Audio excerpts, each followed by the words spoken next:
Good morning, welcome to Catex TV. My name is Frank Fortunato. Today is Tuesday, February 17th, 2015. If you want to follow us on Twitter, please go to Catex TV. A strong earthquake with a magnitude 6.9 on the Richter scale struck off northeastern Japan earlier today. There was a tsunami warning that was actually put in place as hundreds of residents of Iwate Prefecture were evacuated. However, the tidal wave, if you will, that came was actually fairly small. It was about 2 feet in height, so the tsunami warning was called off. This is the same area that was hit in the devastating tsunami in March of 2011. According to the Japanese Meteorological Agency, the quake today was an aftershock of the 2011 quake that hit the Tohoku region. The Tohoku Electric Power Company, which operates the Onagawa and Higashidori nuclear plants in Miyagi and Aomori prefectures, said it saw no irregularities at the facilities after the quake.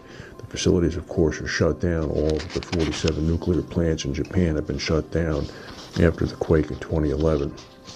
Over the weekend, ISIS popped up in Libya, obviously to the west of Egypt, and in a dramatic video that was released, dozens of Coptic Christians from Egypt were executed.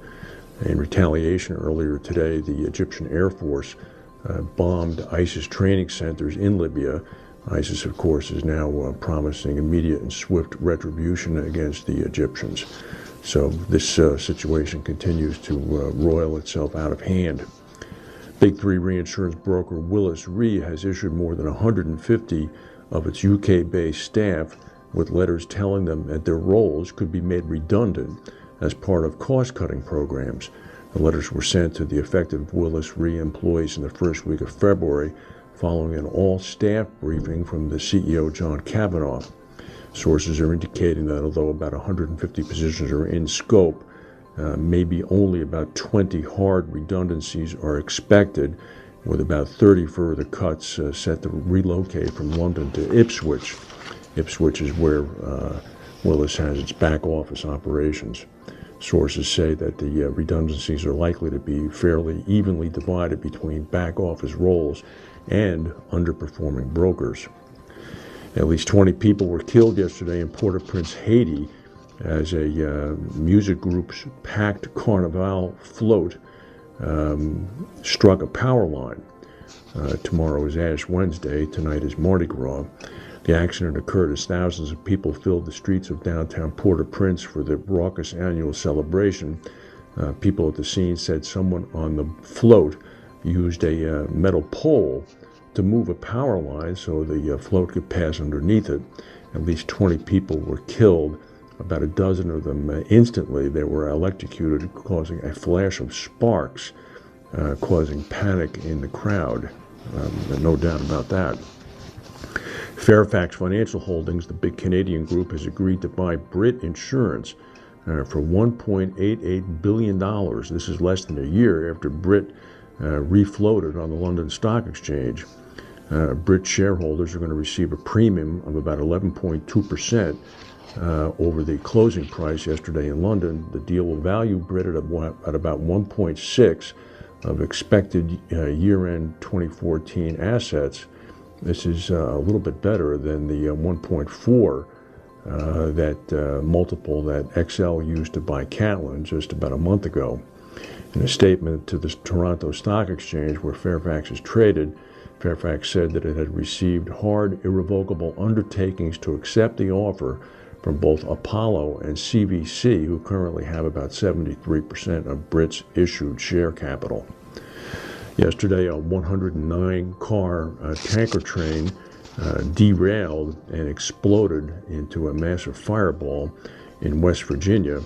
107 of the cars were carrying Balkan crude oil from North Dakota to Yorktown, Virginia. The National Guard is on the scene right now in order to preserve any property damage. Nobody has been killed or injured, fortunately. Oil apparently has been seeping into a nearby river. The authorities have simply decided to let the train burn itself out. Even today, there's a massive plume of black smoke rising around the cars. The state's also under a winter weather storm warning right now and has already received about 7 inches of snow.